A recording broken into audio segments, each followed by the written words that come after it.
We're really excited to have you here. Thank you for taking the time. We know this is a very busy time, and that's actually what a lot of the focus here today will be about, is planning for next year, given this is a great time for those planning. So we're going to talk a little bit about, first of all, what we did last quarter. So at Monograph, we generally plan all of our product releases on a quarterly cadence, each 3-month period. So we're going to share a little bit about what we did during Q3, and then also give you an idea of what's coming up in Q4. And then, as I alluded to before, Ailyn's going to talk a lot about how you can use all of that and more to set yourself up for success in 2025. And just by way of introduction, I'm Ashish Desai. I'm the Chief Product Officer here.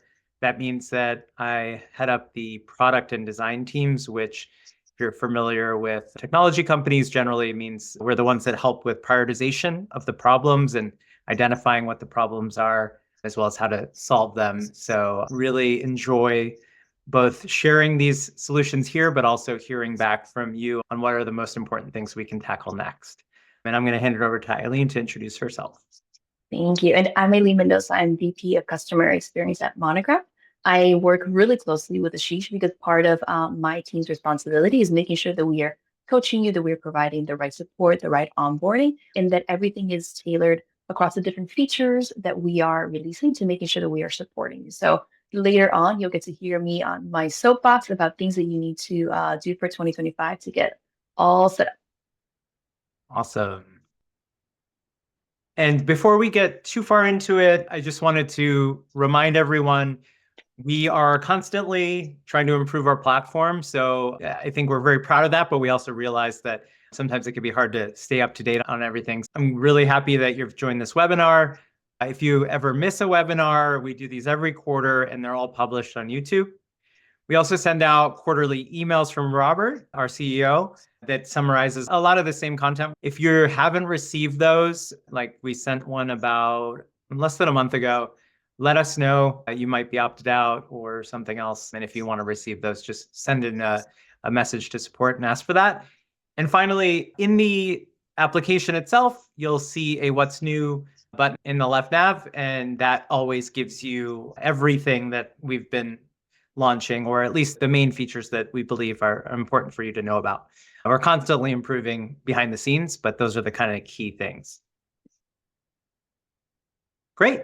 So in Q3, as I mentioned before, we generally work on certain themes. And I'll admit, Monograph, as we were growing, really focused on where we could innovate, improve, really differentiate ourselves.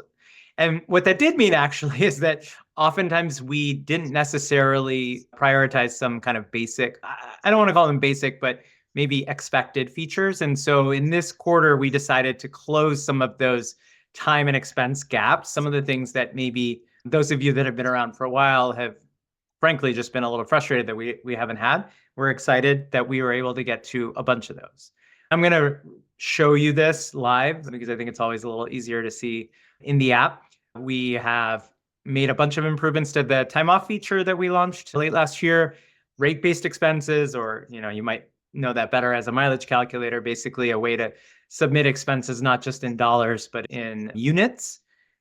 We can now bulk edit time entries, which allows you to, for example, move a bunch of time from one phase to another. That allows you to do that very easily. And finally, in our time log, we now include our overheads, which feels like a small thing, but I know for a lot of you, it was frustrating that you couldn't see all the time that your team used in one place. And we're really excited that that's all in that place. So with that, I'm actually going to switch over to a demo environment so I can show you each of those things. Firstly, I am going to show you some of the time off improvements that we made. This, we believe, will be much more intuitive. All the navigation is on the left side. You don't have to switch back and forth here. There's fewer duplications because we have things like quick links down here to take you to the project-specific version of timesheets or staffing or time log.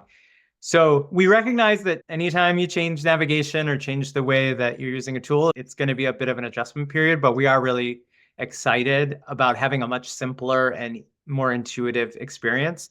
It is an important part of Monograph to make this tool as easy to use as possible. Some of you have already seen it. We're kind of rolling it out very slowly to make sure it works very well and we haven't overlooked anything. You'll see that coming out in the next few weeks, but I'll be demoing everything using this new navigation. Some of these things might be in a slightly different place. That's the reason I mentioned that. But again, I hope it's very intuitive. So with your time off policies, today, starting about a few months ago, we improved a few different things. For example, now there is the ability to specify an approver for any given policy. And so this really was addressing an issue previously where every admin or anyone that had permissions for time off were receiving all the requests for time off. And I know, especially for some of our larger customers, this was pretty painful. So now you can specify for any given policy who are the people that should receive the notifications for requests. I should say that anyone with the permissions can still go in and approve, but only the people that are set here will get any kind of notifications. So that was a nice improvement that we made there. We also, I can show you here, you can change it to not require approval. So for example, there were use cases like sick leave, for example, or other types of things where it's just an unnecessary step for someone in your firm to approve it because it's just kind of implied that that will be approved. So you can set policies now to auto approve if you choose to do so. And then finally, if I go to my own time off, I can see my history. If I go to time off requests, I can now edit these time off requests. And so this was also kind of painful before, where we required you to effectively delete them and resubmit them.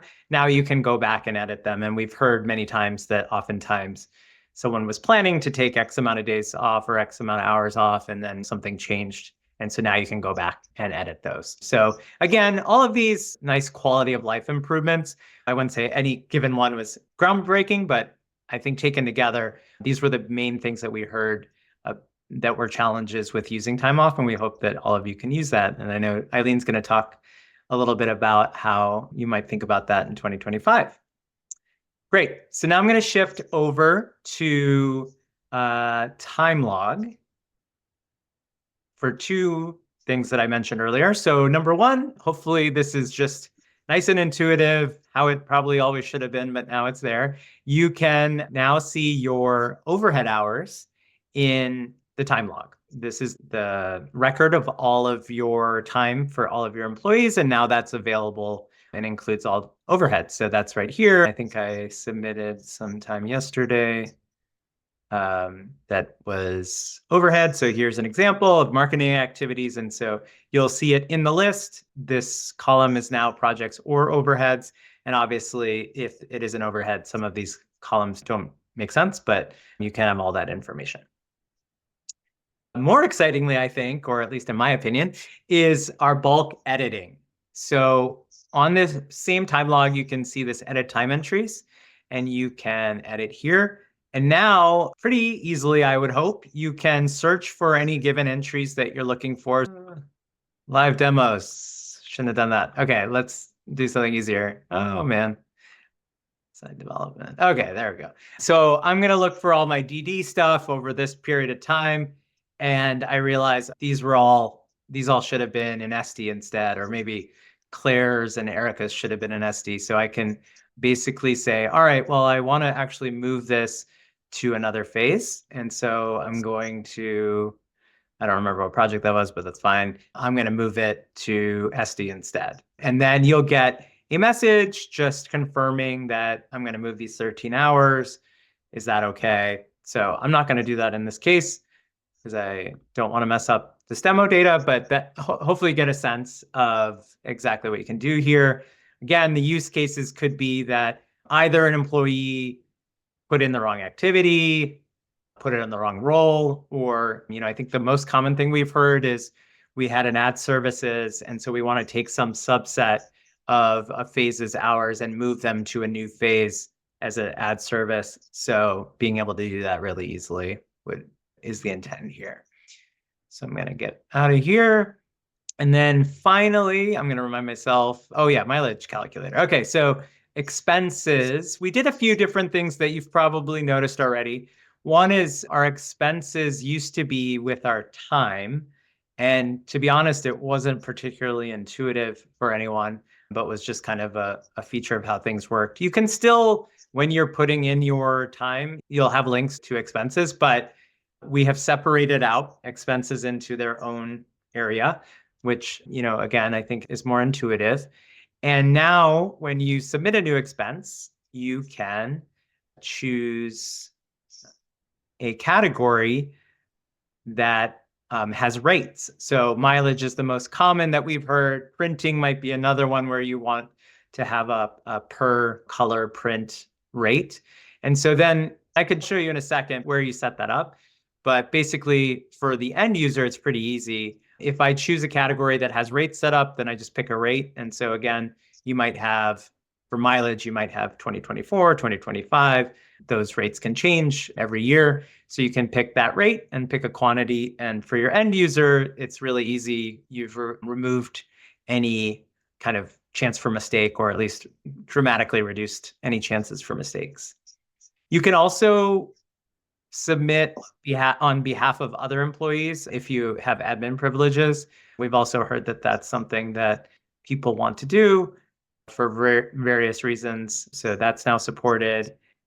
And like I said, I will just quickly show you where you set up these expense rates. So you saw that I had a mileage 2024 for 67 cents, and I could create a new one for 2025 if I choose. So great. So that is all of the gaps, as we called them, that we did. There were some smaller ones, but I think those are the most notable and most important ones. The next area that we focused on, and if you don't know about this, then we have done a terrible job at communicating it, but I hope that you know that we launched a iOS mobile app in Q3. And so we're really excited about this. We think it has a bunch of potential, not just now, but in the future as we continue to build on it. But even today, you can track time from anywhere. For those of you that use the timer, the mobile app has much more robust abilities on that front. And a lot of that is just due to technology. A web-based timer, you close a tab, you navigate away, all that kind of stuff. Whereas a mobile timer is much easier to do technologically, but also I also think, for example, you might have people in your firm that mostly just track time and expenses.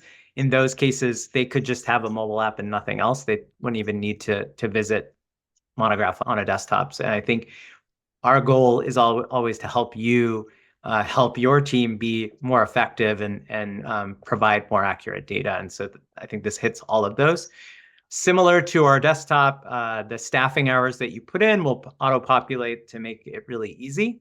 And we just launched expenses on mobile, which I think is particularly useful because you might be out on a site, you might be at a lunch, you might be wherever you are, and you can take a picture of a receipt and we'll actually scan it and auto fill out a lot of the information, as well as try to figure out what category it is in, so that it makes it really easy for your employees or your team members to stay on top of all of this. And so I'm going to switch over. I'm going to attempt to use a feature that takes over my phone. So let's see how this works. I don't know if anyone's used the iPhone mirroring feature of the new Mac OS, but we're going to go for it. Okay, so first let me show you. So this is actually my phone. And I'm going to go to Monograph. And so in this particular case, I didn't have staffing data yet, but if I had staffing, you would have seen entries already ready for me to use. But I can always start a new entry either with a timer or manually. I'm going to show you the timer, and it defaults to today, which makes sense. And then I can pick, these are projects that I've been assigned to. I'm going to say it's this, and this is a site meeting. That's why I'm using my phone, and I'm just going to get started. And you'll see that now at the bottom here, I have a timer running. I can kind of now do whatever I'm doing. And you might ask, well, what if I forget? Well, when I close this, oh, that's annoying. I think it's the the simulator or the mirroring that's not showing it. But actually up here, if you have a newer iPhone, it will show that it's running. And in the lock screen, it will also show you that your timer is running and how much for what item. So that's pretty cool. When I stop this, it will create an entry. In this particular case, I didn't run it very long, so that's why it says 0. As I mentioned earlier, you can also submit expenses. Similarly, you can either take a photo or add expenses manually. Hopefully you get the idea. You can add receipts by taking a photo or picking it from your library and pick out categories and dates. Super easy. We're just very excited about being able to give people this visibility. Oh, you can also see your expenses and see what status they're in, et cetera, if they've been reimbursed and things of that nature. So again, I think for your teams, allowing them to just have this visibility all the time whenever they need it. And that could be for individual contributors. We've also actually heard from principals that say, like, generally they just don't have time in the day to log their hours. And so doing this on their way home on the subway, for example, or while they're traveling makes a whole host of difference. And that, not only is that about their convenience, but it's also about your accuracy because, in that particular case, that principal told me that normally he puts in his hours months later or at least a month later. And so it's like very inaccurate. Whereas if he could actually do this every day or at least once a week on a commute, then that could be much more accurate. So really excited about that. Based on what we've seen, a lot of you have tried this out. And so I think it's resonating really well. I will just get ahead of the question that probably is going to come up, which is this is only an iOS thing for now.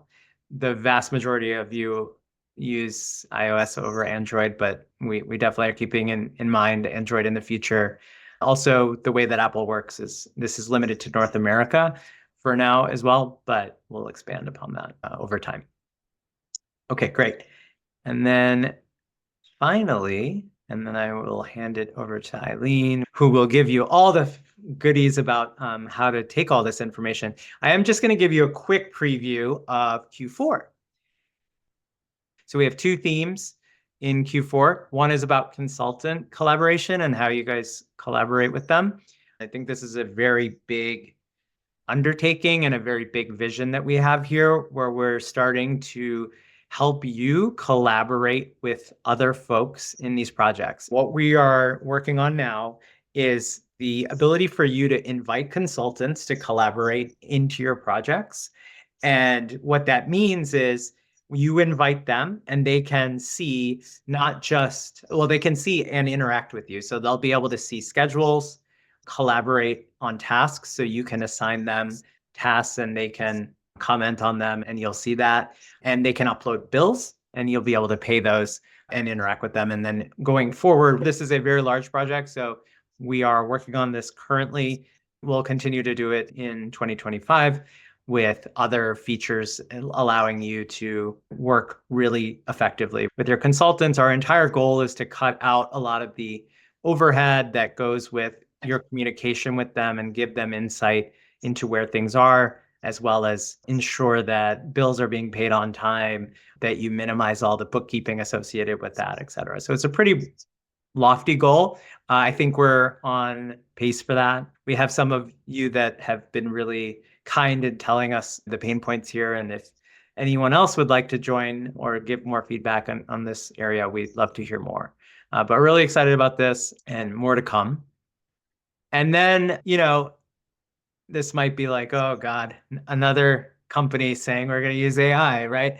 I will say we've been actually a little bit careful about not just jumping on that bandwagon, but rather trying to figure out how this really plays into our vision. So hopefully you all have already seen how much we are trying to improve and cut down on the amount of work that you all are doing, or especially a lot of the non-project work, the non-creative work, the work that just goes into running a business. We know that there's a lot more we can do. Everything from creating projects straight from a contract by scanning it, giving you better recommendations around who is available, and similarly creating these ideas of budget proposals or helping you build out proposals based either on past data or market data. These are all opportunities we think we can provide to you to make your lives a lot easier. And yes, leveraging some of the latest technology around that. But more importantly, this really is consistent with how we are trying to improve your lives. So more to come here, and this is not exhaustive. The nice thing about this technology is we can deploy this relative to other types of features with a little less investment, and therefore we can do more. So more to come on this front. Really excited about that. And again, for all of our future themes, if you're interested, reach out to us. We're always looking for more input on how we can tackle these better. And so with that, I'm going to hand it over to Ailyn. I think besides us building a great product, which we hope we are achieving, we also feel very good about providing you insights on how to run your business more effectively and using Monograph for that. Ailyn is going to take it away, and I'm going to actually stop screen sharing so she can drive. Awesome. All right. Let's do share. I need to do this quickly so that no one can see my desktop and judge the mess that I always have. All right. How does that look? Yeah, looks good. Awesome. Perfect. So we are a week away from Thanksgiving. So it goes without saying, we should all congratulate ourselves for making it this far in the year. The holidays are coming up. Some of you have launched new firms this year, have come to Monograph at the beginning with just one user, and we've gotten to see you grow from just a few individuals at your office to now 10, 15 individuals. So you've seen a lot of success stories. And we've also seen firms that have been with us now for a couple of years also celebrating these milestone anniversaries. So big congratulations. There's always still work to be done, but it's worth mentioning that we've already done a lot of work together. One thing that everyone in this room right now has is a common goal. They are responsible for making sure that 2025 at their firm, at their place of work, is a successful year, right? So what I'm going to walk you through is a little bit of a therapy session, talking you through how you should organize some of these things and what our best practices are for you. To make the most of Monograph, we start off with checking in. So what does checking in look like? You want to be doing a look back at your year, right? If you've been with Monograph now for the entire year, if you've been logging time, creating your projects, adding your invoices, all of this work is going to be a breeze. For those of you that are newer or still onboarding, this is going to give you a preview of like the power where you can expect to be next year when it's time for you to do this as well. Your look back on is by going to the profit drivers reports. Okay. This is going to allow you to do things like group your projects into categories. And some of you have very creative categories depending on like the markets that you work in or principals or studios. So it'll be relevant to you, but it'll be comparing revenue versus cost for those categories. And my second suggestion is to go ahead and first isolate projects down to completed. So you can see like what was the work that truly ended in the last period of time, the 12 months. Some of the questions that you'll want to ask yourself and your partners is what are the project typologies that we are strongest in? This report is going to give you things like what are my best margins and my worst margins, right? This is where you can have a kickoff to the conversation about what are some of the business goals that we want to have next year, right? This might open up some ideas of like maybe there are some clients that you will break up with in 2025. They're not good clients. The cost of serving them is much higher than your actual revenue. You might be thinking about adjusting outgoing proposals to be reflective, or you might want to go after a different typology that you haven't in the past because you are seeing success with the work there. So this is your number one place to start to do that look back, right? Like that check-in with yourself. Once you've seen how your projects are ranking, where your margins are, the next place that I would point you to is actually to compare yourself. There are two reports that I highly suggest you look at. The first one is our own Monograph 2024 architecture. business benchmark report that's available online. Actually, both of these reports are available online. This will use very specific Monograph terminology that is easy for you to go into the app, see what your numbers are, compare it to an aggregate amount of over, I think at this moment there were like 1,100 or 1,200 customers when this was done. But at the same time, also look outside of Monograph, right? The AIA has just published their 2024 business report as well. And you'll find some interesting stats as well. One of the things that they share in the report is that 1/3 of firms today are already reporting that they're using AI in their work, right? And I know there's a lot of buzz and ChatGPT has a lot to do with that, but it's also things that inspire us and it might inspire you to rethink your own goals and processes for next year. So you've looked back, you've compared. Now, the next step you need to take is going back into Monograph, right? Okay. The place I suggest to start is with the profit forecast report. Why this report? This report is going to give you information in months, not in projects. Sometimes when we talk about forecasting in projects, we can get really into the weeds, right? And we might essentially kind of misconstrue maybe it was a bad relationship, maybe it was a bad proposal. And so really what we want to do is zoom out and just look at what that overall numbers to numbers is going to look like. This report lets you set up a next 6 months. You can do next 12 months. And here's where you want to have those questions about like, what are months that we have higher operating costs? Is there something that we should be doing about that? Should we leave it as is? What are months that maybe have too much revenue tied to proposed projects? This will let you alternate between proposed projects and active projects within Monograph. And now, intentionally, I picked this image, which is a little scary, right? You're probably thinking, oh God, please don't let me open up this report and it says that like I'm in the red, right? But really, if you open up this report and it shows that you're in the red, don't be scared, right? This is just giving you that heads up, right? That you do need to review what you plan to do for 25. And now you are ahead of it, right? Like it allows you to get ahead of it. I have a few friends recently that were, laid off in their companies. And I asked them, what do you guys do to like manage projects or, to know? And they're like, no, there's not really anything. Like it just seemed like nobody knew that we were going to lose these projects. And so that's what we like everyday work to make sure that you are never caught with those surprises.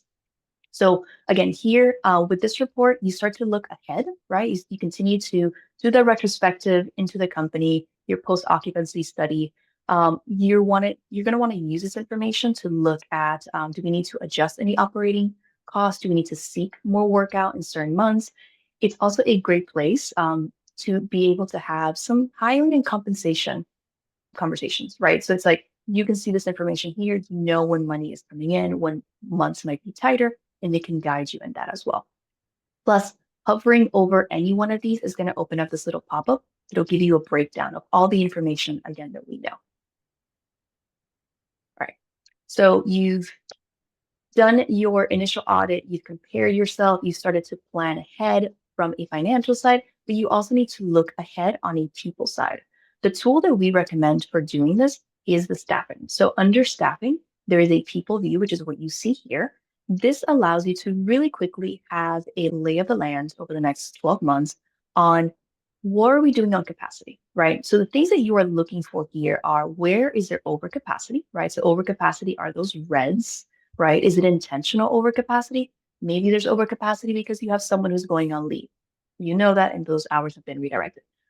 It might also mean that Austin here, I think Austin always gets like the worst hours. He's over capacity by 251%.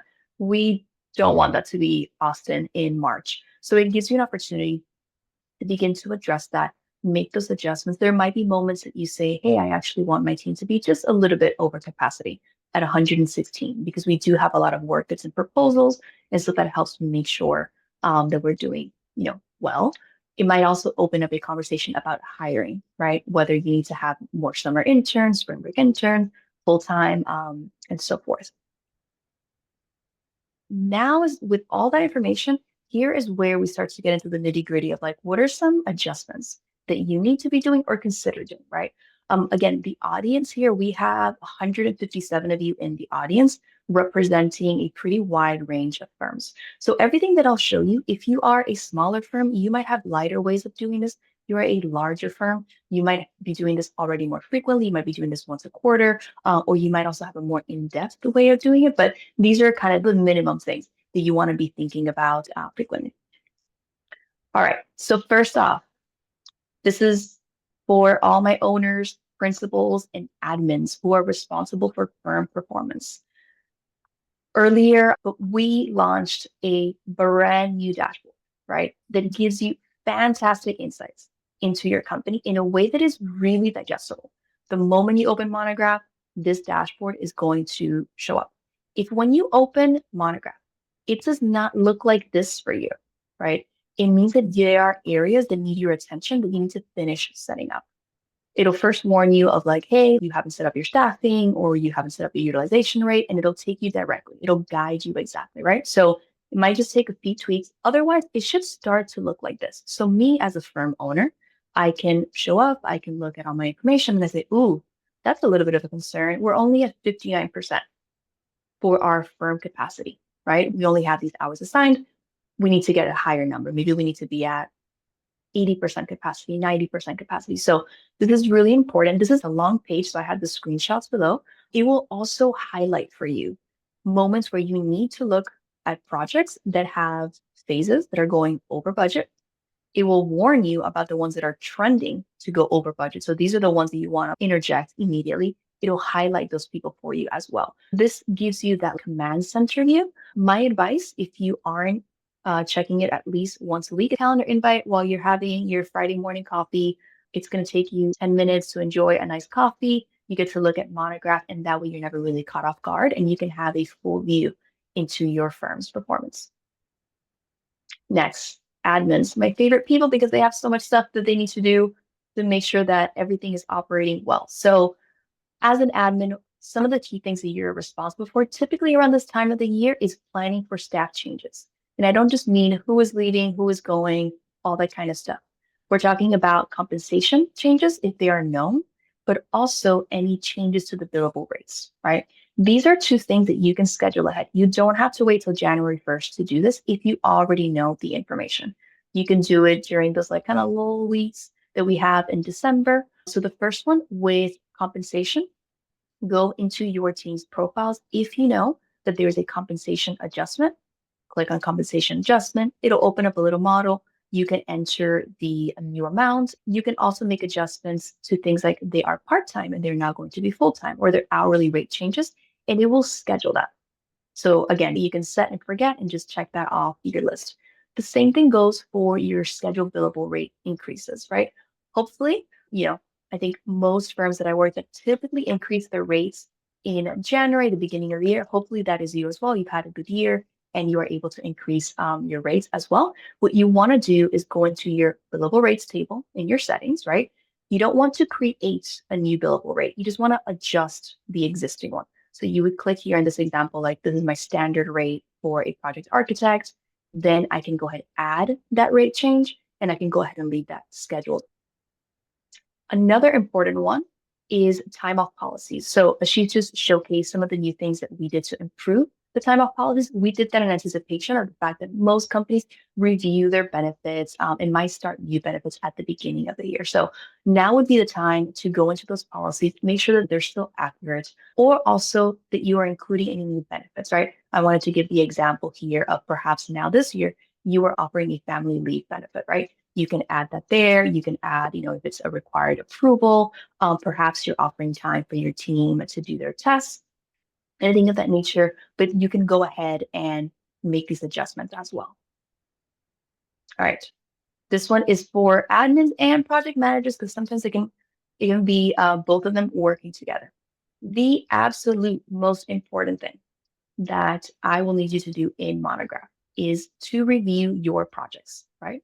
So an easy way to do this is every project manager who had the project assigned to them should go into the projects that they are responsible for using those project specific pages. They should review to make sure that phase dates are still correct, but nothing has changed. The timelines are accurate, budgets are accurate. Any personnel that has changed, you want to do like a fine comb, pass at all of that. Add your consultants, right? Add budgets for them. We just got to see that soon you'll be able to invite your consultants. So you'll be able to get a heads up on that.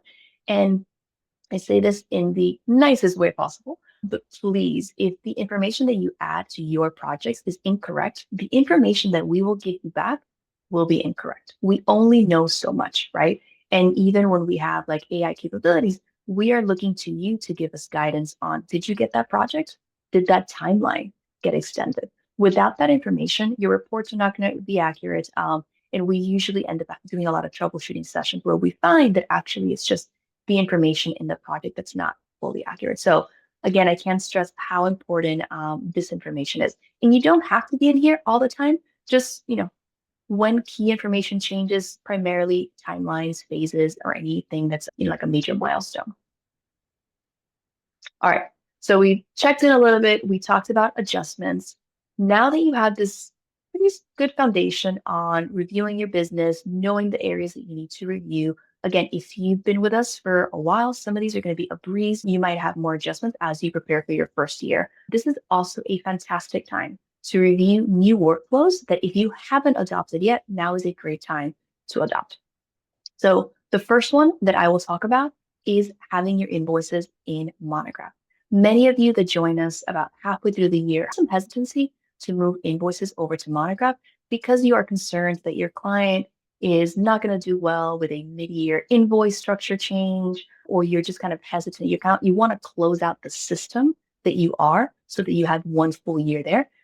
Now is that moment, right? So if you've been considering using invoices, it's the perfect time to do it. Clients typically expect some kind of change. We all expect some kind of change at the beginning of the year as we restructure, right, and improve for the next 12 months. So, as I said, however, there's also some benefits that I would be remiss not to mention. When you have your invoices inside of Monograph, apart from saving time on any double entry or reducing any possible errors from that double entry, it also opens up a great coaching and development opportunity for your PMs, right? If you are a firm where, the admins and the principals are the only ones that ever see the invoices and they're, under lock and key in some Excel spreadsheet or, God forbid, an InDesign file that you update, your team will never see that, right? So it's really hard for project managers to grow, for senior designers to grow if they're not getting that exposure. Apart from that, for the admins, you are able to email the invoice directly from Monograph. You can also get a link if you don't want to email directly. You can enable reminders for payments. So that's cutting into things that you would have to be emailing out. It syncs with QBO Online. So we will save you time there as well. And then this is an exciting metric that Ashish shared, and I think he discovered it earlier this week. So we all know the nightmare that it is to have to write off invoices due to lack of payment. One of the things that we've studied in the data is that individuals who use Monograph invoices and they include an electric or e-payments link so that it allows you to like check out electronically. I'm going to let that sit with you because everybody knows how many invoices perhaps they've had to write off this year. We tried to quantify that just to have an idea. And what we found is that it's about $2,500 employee per year. So quick math, if you are a firm of 10 and you do have an issue with customers and having to write off invoices, just think of the numbers, think of the savings there. You'll really quickly see that there. So again, a great time to transition over. And while we are talking about invoices and payments, I also want to talk about payments, right? Electronic payments, again, this is another fantastic point. It's the beginning of the year. If you were hesitant to change, like your payment processes midway through the year, now is a good time to do that. For one, you would be offering your clients a very modern payment experience, right? With the payments, right? They're going to get an invoice portal, right? That means they can see any invoices they paid to you for that project and the status, which is really great if you have those clients that sometimes pay one invoice and they pretend like they never got that other invoice, right? Well, now it's right there. You didn't have to do any extra work. They have that information as well as a copy of an invoice. They can just go and get that there. The best part too, it is absolutely free to start. We keep a banner up inside of Monograph, but we cover your first 10 ACH transactions. That's $150 value. They're $15 each. So you can even send an invoice to yourself for $1 if you want to see the entire process just to build confidence. However, we've also made a guide. What you see here on the side is just a small corner of a poster PDF that we've made that you can share with your client in terms of what they are going to see and what steps they need to take to make it very transparent, not really a concern. Apart from being able to try this out free, us offering you resources, you will get paid faster. The data is unrefutable. This is part of the work that the product team is constantly looking at and the behaviors. Invoices that enable e-payments get paid faster, especially if you enable credit cards, right? And that decreases from a waiting 45 days on average to 17 days on average. This really matters because the way that I see those 45 days is as it's about 3 payroll cycles, right? And if you're a smaller firm, if you feel like you are cash strapped and liquidity is important to you, you do want your client to be paying those invoices on time, right? That's money in the bank. And that takes you from 45 days, 3 payroll cycles to 17 days. That is practically a 1 payroll cycle. So food for thought, clients want to use credit cards. From the customers that are currently using payments, we frequently survey them to understand how can we improve. Many of you on this call, I'm sure, have gotten our surveys. You might send your invoice out to your clients at 4 p.m. They might get it on their phone, right? At that moment, one of two things is going to happen. They're either going to say, oh, I can pay this with my card. Great. They do it right then on the spot. Or they say, I have to mail a check. I have to get my bank account information in order to complete this. If that's the case, it's probably not going to happen till Monday morning. And that just continues to add. So what we see with firms that use credit cards and then don't pass the fees onto their customers is they include this as part of their overhead calculations, administrative fees. So we've checked in, we talked about adjustments. I've given you food for thought on 2 areas that if you're not using, you definitely should be using along with some benefits. And now are my closing thoughts, just like Jerry Springer. The most important thing that you will need to do in this entire process is to work together, include your team in the process. I have been at Monograph now for 4.5 years. And in the process, I've helped to onboard over 2,000 firms. And there are 3 things that consistently tend to be the areas that if the firm does these well, they do fantastic. And if they don't, then we start to, work through issues that they have. One, complete your project information. The more accurate your phases, budgets, people, consultants are, the better of a foundation you are setting up in Monograph for yourself and for your team, right? Don't gatekeep information. Usually, when I see that projects are built and they're not built completely, when I talk to the team, I usually find out something like, well, the principal is the only one that can see those contracts, right? But the principal doesn't have time to build those projects, which leaves your admin and your project manager at a disadvantage, right? So yes, there is information that has to be, held behind closed doors, that's sensitive. For the most part, that's not always the case. And there's probably things that you can begin to trust your team with. One, it helps you to set a monograph, and it will help those reports. It will feed into that dashboard so that when you log in on Monday morning, your dashboard is accurate. And last but not least, please attend your onboarding sessions. This is for all the new firms that might be in the audience. If you feel like the launch managers are just sending you emails, it is because they love you and they want to make sure that you're properly set up. We have a lot of fantastic content, including over 200 guides online at support.monograph.com that are available to you at all times with videos. This webinar will get uploaded into that help center as well. So we really try to build out things that are as easy to use and, working with you and your team. All right, now this really is my final slide. So even though we will be sharing this presentation out and the recording, now's the time that I would love all 152 of you to take a screenshot of this because this is your checklist. You can start today to start reviewing these things, to have conversations. This will walk you through all those key areas. If you complete this checklist and you let me know, I will personally send Santa an email letting Santa know that you've been really, really good this year and that perhaps you should get a little extra something under the tree, which means that I will also know who doesn't complete it.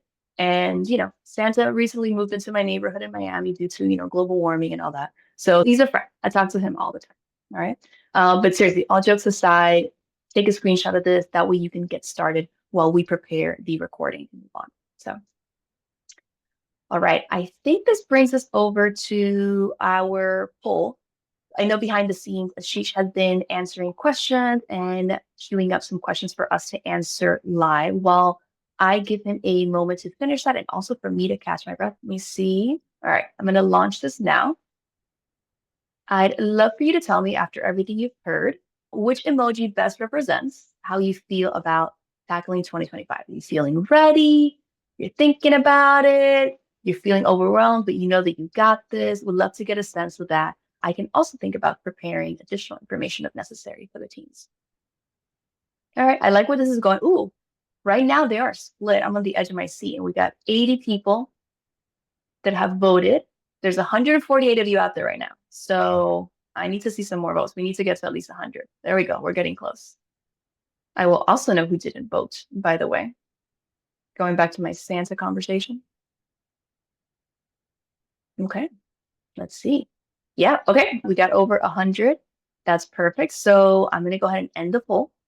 And thank you all for participating. It seems I like this. Most of you are actually feeling pretty ready to launch. So my job is done. I feel fantastic. Some of you are thinking things through. That's okay. Don't make rash decisions. Think things through. Let us know if you need help. And for those of you that wrote, you are feeling overwhelmed but determined. Don't worry. We got your back. We have content. We'll share this out and our team will be on standby for any of those questions you have. So, all right. And with that, Ashish, are we going into questions? Yeah, I think so. Thank you guys all. And I know there was a little confusion between the chat. Hopefully, you guys get some benefit of having the chat, but I think we're mainly focused on the questions in Q&A. We've tried to keep on top of most of them, but we will definitely not be able to get to all of them right now. Anything we don't cover, we will either follow up with you directly or summarize it and send it out as part of the share out of this. But with the few minutes we do have, I'm going to pick a couple here. Let's see here. Oh, okay, there was a question about the expense feature linked to QuickBooks. Yes, so you can, well, I should say all expenses that are logged in Monograph can be sent to QuickBooks. At the moment, there was also a question about the other direction. So importing your QuickBooks expenses into Monograph, that's not currently available, something we might think about in the future. But yes, you can, any of these expenses that are being created by your team, hopefully in their mobile app, can be sent to QuickBooks. Our number one recommendation is use our staffing tools. We've done a lot to automate, kind of auto-populate our initial plans. And so I say that because in staffing, that's really your indicator to your team what they should be working on. And you can copy from week to week, for example. In staffing, at the top of a column, you can right click and you can copy the previous week. But also we are hoping that we can get, just candidly, we want it less to be about, let's just do what we did last week, but rather being thoughtful about the future and trying to make sure you're on track and on time. But if you do all that, then on the timesheets and in the mobile app and everywhere, all your people will see how many hours they're supposed to work this week. And then hopefully they can log time directly to that. They don't have to look for the right project or the right phase. It's all set up for them. So that's our number one recommendation when it comes to that. And there is that copying feature in staffing to allow you to do that. There was a question about consultants being paid. If the consultants that I was talking about in terms of collaboration, if they are paid subscribers to Monograph, would there be any additional collaboration? A lot more to be figured out there, to be honest. But I think high level, it will only be beneficial if both of you are subscribers. But even if one is not, you'll still be able to get a bunch of benefits there. But more to come there. Excited that there are questions about that kind of future direction. And let's see if we have a few more. If we miss any of your questions, don't worry. We have the list here and we will continue to, I don't know, Ailyn, if you see any others, there's a bunch here now, so I'm trying to figure out. Yeah, that's why I stopped sharing my screen because it wouldn't let me read the questions while I had my screen shared. Community forum has come up a few different times here. So I'll let you take that one. It is a spicy one. I have been getting a lot of questions about, are we going to have a community forum? I actually think someone offered to start like an unofficial forum, which I was highly supportive of. We did have a forum in the past. We used to have a community through Circle that was managed by our marketing team. And unfortunately, what occurred was we didn't really have enough engagement. Customers would post things and then nobody would reply. So we made a call to just turn it off. And we knew that at some moment we would revisit this and see if it made sense for us to support it again. It seems like now there definitely is more interest. We've also grown our customer base. If I can't load a poll on the fly. Perhaps what I'll do is I'll send out a survey to the folks that joined this webinar just to hear from you, right? Because I think it's not just about having the community and like who will manage it and things like that, but also where do you think is the best place for the community to exist? Some companies have Facebook communities, some companies have Reddit communities, LinkedIn communities, others use different websites. So we want to make sure that we are in a spot that you will want to participate in the community. Awesome. And with that, I think we are at time. We really want to thank you all. Again, we know that this is a valuable time for you, so we appreciate you joining. We'll send out the recording. We'll answer all of the unanswered questions. Thank you again for submitting those questions. If you ever need anything, hopefully you know how to get in touch with Ailyn and myself. We pride ourselves on being available. So thank you all. Yes. And I think there was a question about when the next webinar. We'll probably do the next webinar in January. So let us know if you have any topics in mind. But with the holidays and everyone being super busy, we didn't want to add anything else to your agendas. All right, everyone. Bye. Bye.